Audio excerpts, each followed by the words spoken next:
ఓం నారాయణ ఆదినారాయణ. అవధూత లీల. భగవాన్ శ్రీ శ్రీ శ్రీ వెంకయ్య స్వామి వారి జీవిత చరిత్ర నిత్య పారాయణ గ్రంథం. రచన సంకలనం శ్రీ పెసల సుబ్బరామయ్య గారు. గాత్రం గంటి రేవతి. సమర్పణ మండవ రవికాంత్. అధ్యాయం 7. ఆపద్బాంధవుడు. అజ్ఞానమనే కటిక చీకటిలో అహంకారమనే మొసళ్లతో పోరాడే మనకు కర్మదాటనెవరి తరము, నొసట వ్రాసిన బ్రహ్మరాత తప్పింప ఎవరికీ శక్యము కాదు అనే మెట్ట వేదాంతం బాగా వంటబట్టి మహనీయులెంతటి దయామయులో మనకు అనుభవం కాకుండా చేస్తుంది.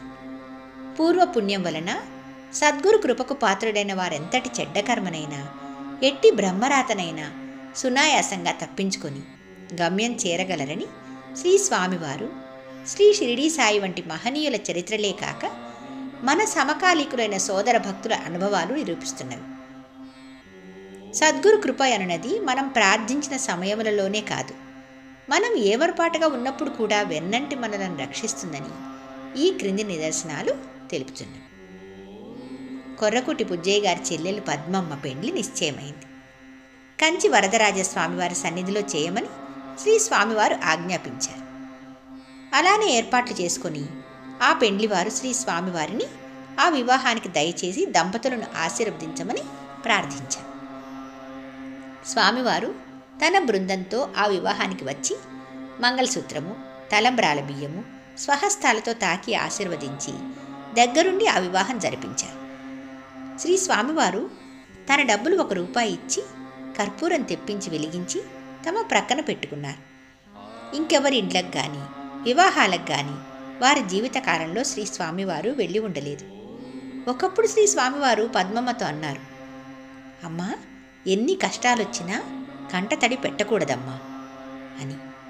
తర్వాత వారికి అనేక కష్టాలొచ్చినా శ్రీ స్వామివారి కృప వలన అవి గడిచి గట్టెక్కి శాంతితో జీవిస్తున్నారు. ఒకప్పుడు శ్రీ స్వామివారు తలుపూరు నుండి గొలగముడికి వస్తూ నెల్లూరు మద్రాసు బస్టాండ్ చేరాక, అయ్యా, మనం ఆసుపత్రికి పోవాలి అని శ్రీ స్వామివారే జూబ్లీ ఆసుపత్రికి తీసుకుపోమని చేతితో త్రోవ చూపారు. ఎప్పుడూ వైద్యశాలకు పోని శ్రీ స్వామివారు ఇలా ఎందుకు పోతున్నారో ఎవరికీ అర్థం కాలేదు. వారు ఆసుపత్రికి పోగానే ఆసుపత్రిలో శ్రీ స్వామివారిని అనన్యంగా స్మరిస్తున్న బుజ్జయ్య, అనారోగ్యంగా ఉన్న వారి చెల్లెలు నంబూరు పద్మమ్మ కొండంత సంతోషంతో శ్రీ స్వామివారిని దర్శించి నమస్కరించుకున్నారు. శ్రీ స్వామివారు అక్కడ కొంతసేపు ఉండి, ఇక్కడికి లెక్క సరిపడింది, మనం పోదాం పదండి అన్నారు. కొద్ది రోజులలో ఆమె ఆరోగ్యం చక్కబడి ఇల్లు చేరి శ్రీ స్వామివారి కృపను కొనియాడింది. ఖమ్మంపాడు గ్రామస్తులు లలితమ్మ గారికి పెండ్లైన 4 సంవత్సరాల వరకు బిడ్డలు లేరు. వీరికి నరాల బలహీనత వల్ల ఒంట్లో చాలా బాధగా ఉండేది. డాక్టర్ల మందులు, ఇంజెక్షన్లు ఉపకరించలేదు. ఆమె శ్రీ స్వామివారి దర్శనానికి వచ్చినప్పుడు ఆమె ఏమీ చెప్పకమునిపే, ఆమెకు జబ్బయ్యా, పోతుందిలే, గూడూరు కరణం చనిపోయాడు, ఆయనను ఈమె కడుపును వేశాను అని చెప్పి వేలిముద్రల కాగితం దారం ఇచ్చి పంపారు. మరలా ఆమె ఏ మందులు వాడకుండానే ఆరోగ్యం చేకూరి గర్భం ధరించి 1 సంవత్సరం లోపున మగబిడ్డను ప్రసవించింది. ఇప్పటికీ ఆమె 50 మళ్ళ నుండి వచ్చి శ్రీ స్వామివారి సమాధిని దర్శిస్తుంటుంది. ఒకరోజు రోసిరెడ్డిని ఏదో పురుగు కరిచింది. కాలు ఎర్రగా వాచి నడవలేకపోయాడు. నదికి స్నానానికి పోయి శ్రీ స్వామివారిని స్మరించి, నీవు తప్ప నాకు దిక్కెవరు తండ్రి అని ఇసుక వేసి తన కాలును రుద్ది నీటితో కడిగి శ్రీ స్వామివారి సన్నిధికి వచ్చాడు. సాయంకాలానికి కాలు మామూలు స్థితికి వచ్చేసింది. ఆ రాత్రి శ్రీ స్వామివారు రోసిరెడ్డితో, స్నానానికి పోయిన దగ్గర చూచుకో, అర్థమవుతుంది అని హెచ్చరించారు. శ్రీ స్వామివారు సర్వాంతర్యామియే నిరంతరం తన మొర ఆలకిస్తున్నారని రోసిరెడ్డి గ్రహించాడు. స్నానానికి వెళ్ళినప్పుడు ఏటి వద్ద తాను చేసిన ప్రార్థన శ్రీ స్వామివారు విన్నారని, వారి స్మరణతో ఇసుక వేసి కాలును రుద్దినందువలన ఆ బాధ తగ్గిందని శ్రీ స్వామివారి భావమని అతడు గుర్తించాడు. బుజ్జయ్య అనేక కోర్టు వ్యవహారాలలో కలత చెంది శ్రీ స్వామివారి దగ్గరకు వచ్చి అల్లంత దూరాన్ని నిల్చున్నాడు. మనసులో ఏమి పెట్టుకోవద్దు, నీవు చక్కా ఇంటికి పో, అన్నీ నేను చూసుకుంటాను అని అభయమిచ్చారు స్వామివారు. వారన్నట్లే బుజ్జయ్యకు సర్వ చిక్కులు తొలగిపోయాయి. గొలగముడి కరణం సుబ్బారావు గారు చెబుతున్నారు ఇలాగా. ఒకప్పుడు ఒక ప్రభుత్వోద్యోగి మీద ప్రభుత్వానికి ఫిర్యాదులు వచ్చాయి. అవి రుజువైనందున కలెక్టర్ అతన్ని సస్పెండ్ చేస్తానని పేరోల్ కూడా పంపారు. అట్టి కష్టకాలంలో శ్రీ స్వామివారి ఆశీస్సుల కొరకు అతడు వచ్చాడు. ఆయనకు చాకలి మూటంత పాపం ఉంది. ఆయన ఇక్కడుంటే మనకొక రువ్వ అంటే పైసా నష్టం, వెంటనే పొమ్మని చెప్పయ్యా అన్నారు శ్రీ స్వామివారు. వారు కదల్లేదు. అదే మాట శ్రీ స్వామివారు పదే పదే చెప్పి వారిని పంపేశారు. ఆఫీసర్ గారు అరగంట సేపు ఆగి శ్రీ స్వామివారిని మరలా దర్శించారు. స్వామి, మీరు కృప చూపకుంటే మా గతి ఏముంది అని ప్రాధేయపడ్డాడు.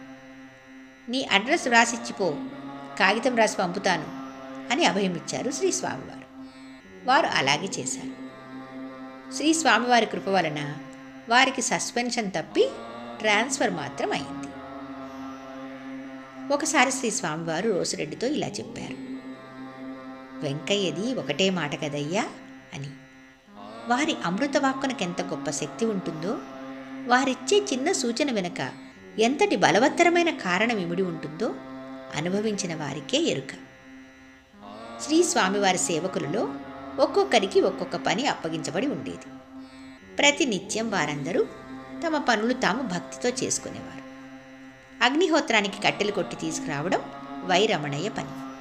ఒకరోజు నిద్రలేస్తూనే శ్రీ స్వామివారు రమణయ్యని పిలిచి, ఈరోజు ఇక్కడ నీళ్లు నిప్పు చూడయ్యా అన్నారు. ఇదేమిటి, ఈరోజు డ్యూటీ మార్చారే అని అతడు అనుకున్నాడు. కొంతసేపటికి ఆ మాట లెక్క చేయకుండా కట్టెలు కొట్టడానికే వెళ్ళాడు. అతడు పెద్ద మానెక్కి కొమ్మలు నరుకుతుండగా పెద్ద కొమ్మ విరిగి అతని గుండెలకు తగిలి క్రింద పడ్డాడు. భుజం దగ్గర ఎముక విరిగి. కానీ అతడు 4 అంగుళాల ప్రక్కనే ఉన్న బండ మీద పడి ఉంటే తల పగిలి అక్కడే మరణించేవాడు. శ్రీ స్వామివారికి విన్నవించగా రమణయ్యకు ఆసుపత్రి ఆపు అంటే దిక్కు అని చీటీ వ్రాయించారు.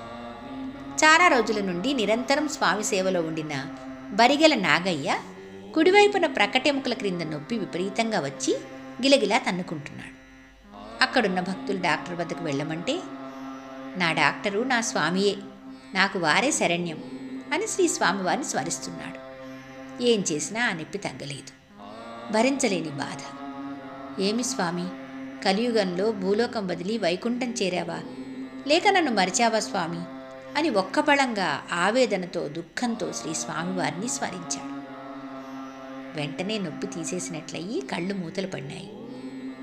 శ్రీ స్వామివారు స్వప్న దర్శనమిచ్చి, నేనెక్కడికి పోయానయ్యా, నీవెంబడే ఉండ్లా అని పలికారు. శ్రీ స్వామివారి సేవలో ఉన్న జయరామరాజు ఒకనాడు తన అనుభవాన్ని వేలూరు సుబ్రహ్మణ్యం నాయుడు గారికి ఇలా చెప్పారు. నేనొకరోజు నా ఎద్దులను మేత కడవికి తోలుకుపోతున్నాను. వాటిని తోలేసి రాయ్యా అన్నారు శ్రీ స్వామివారు. నేను వస్తే ఎట్లా స్వామి, మేపేవాళ్ళు లేరు అన్నాను. పర్వాలేదులే, తోలేసి వచ్చేయి అన్నారు. నేను శ్రీ స్వామివారి మీద భారం వేసి వాటినట్లా తోలేసి పశువులు మేపే పిల్లలకు చెప్పి వచ్చి శ్రీ స్వామివారి చెంత కూర్చున్నాను. కొంతసేపటికి శ్రీ స్వామివారు ఉన్న పళంగా లేచి కర్ర తీసుకొని థేయ్ థేయ్ అని అరుస్తూ 10 బారల దూరం పోయి తిరిగి వచ్చి కూర్చున్నారు. ఏమిటి స్వామి, అక్కడేమీ లేకున్నా అదిలిస్తున్నారు అని అడిగాను. నీ ఎద్దులే అయ్యా అన్నారు కానీ మరే వివరాలు చెప్పలేదు. తెల్లవారి పశువుల కాపర్లు ఈ విధంగా చెప్పారు. నిన్న చిరుతపులి వచ్చి మీ ఎద్దు మీద పడబోయింది. ఆ వేలిముద్రలు వేసే స్వామి వచ్చి కర్ర తీసుకుని తరిమారు. లేకుంటే మీ ఎద్దు చిరుతనొట పడి ఉండును. నిన్న స్వామి కర్ర తీసుకొని థేయ నదిలించిన దానికి అర్థం నాకు అప్పుడు తెలిసింది.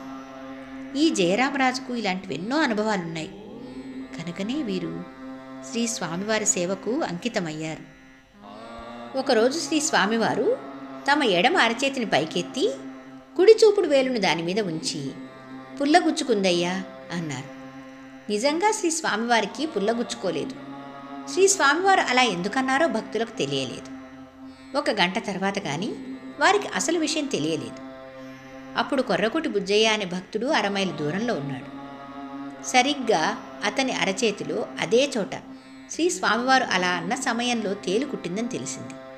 అంతేకాక శ్రీ స్వామివారిని స్మరించిన క్షణంలోనే ఏ మందు అవసరం లేకుండా ఆ బాధంతా తగ్గిపోయింది. ఒకప్పుడు శ్రీ స్వామివారు కలిచేడులో ఉన్నారు.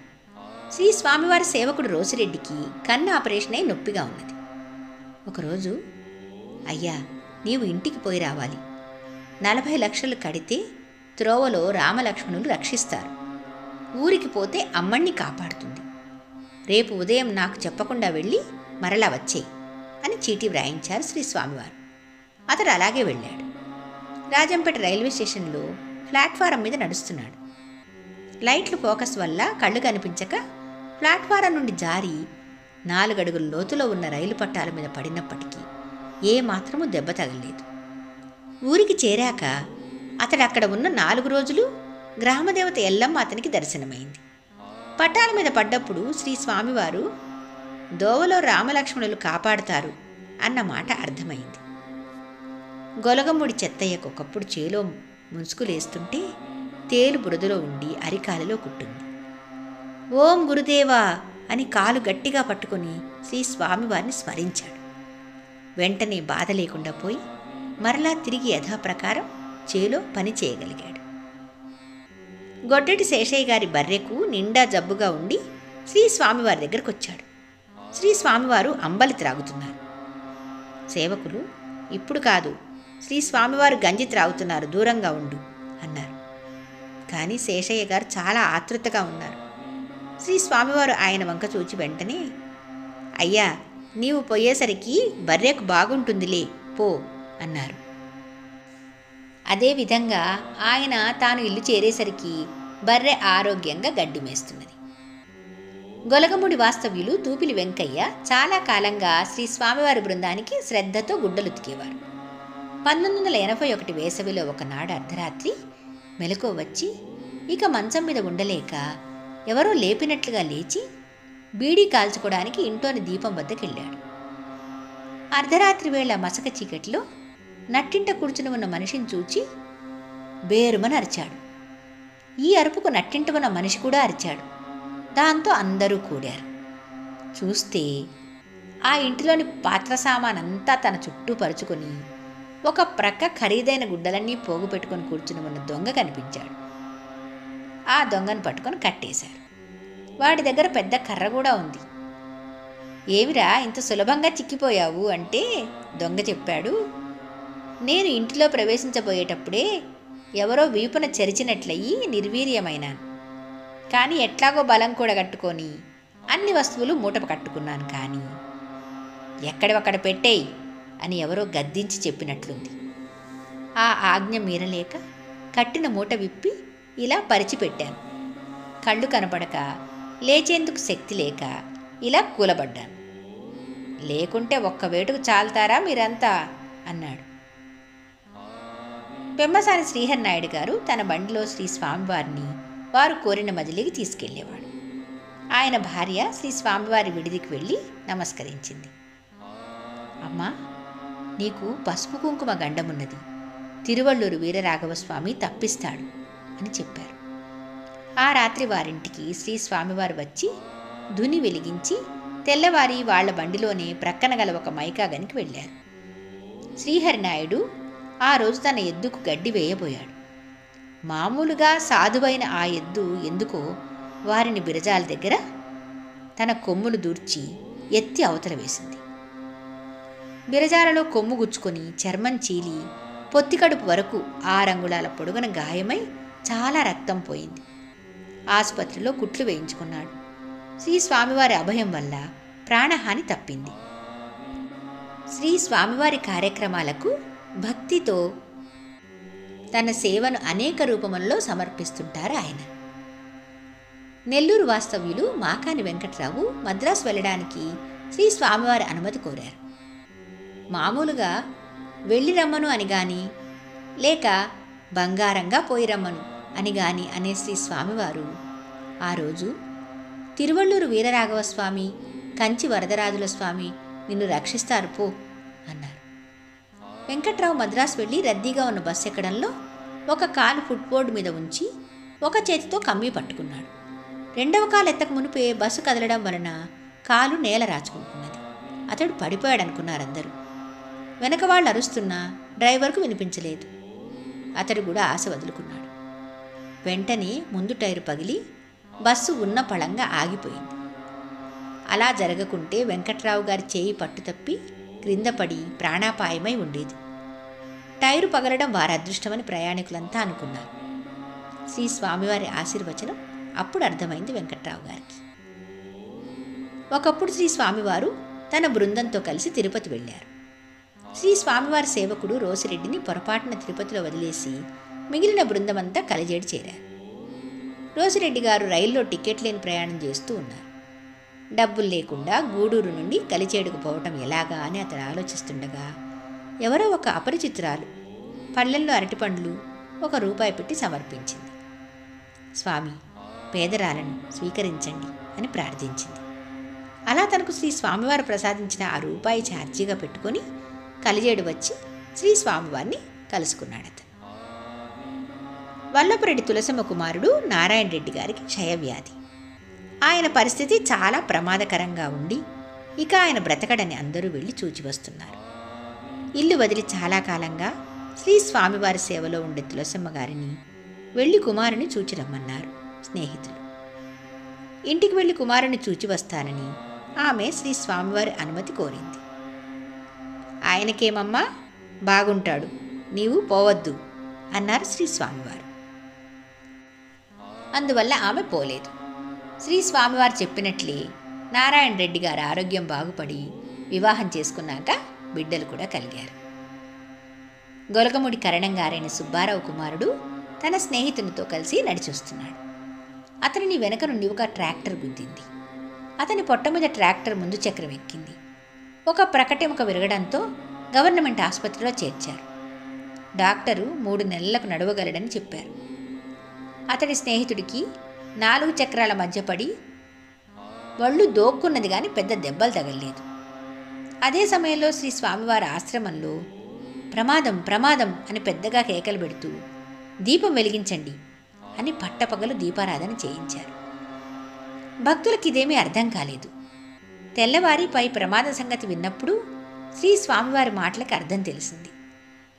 శ్రీ స్వామివారి సేవకులు పై ప్రమాదం గురించి శ్రీ స్వామివారికి విన్నవిస్తే 15 రోజుల్లో నయమై వస్తాడు, దేవుడు రక్షించాడు అని చీటీ వ్రాయించి తాము వాడుకున్న కౌపీన వస్త్రం ఇచ్చి దాన్ని అతడి ప్రక్క మీద పరచమని తానిచ్చు విభూతిని సేవించమని పంపించారు. ఆశ్చర్యం ఏమంటే ట్రాక్టర్ వెనక చక్రం అతని మీదకెక్కకుండా తప్పడము. 3 నెలలకు నడుస్తాడని డాక్టర్లు చెబితే శ్రీ స్వామివారు చెప్పినట్లే అతడు 15 రోజులకే నడిచాడు. అతనిని డిశ్చార్జ్ చేశారు. అధ్యాయం 7 ఆపద్బాంధవుడు సమాప్తం. మిగతా విషయాలు వచ్చే భాగంలో చెప్పుకుందాం. భగవాన్ శ్రీ శ్రీ శ్రీ గొలగముడి వెంకయ్య స్వామి మహారాజుకి జై. ఓం నారాయణ ఆదినారాయణ.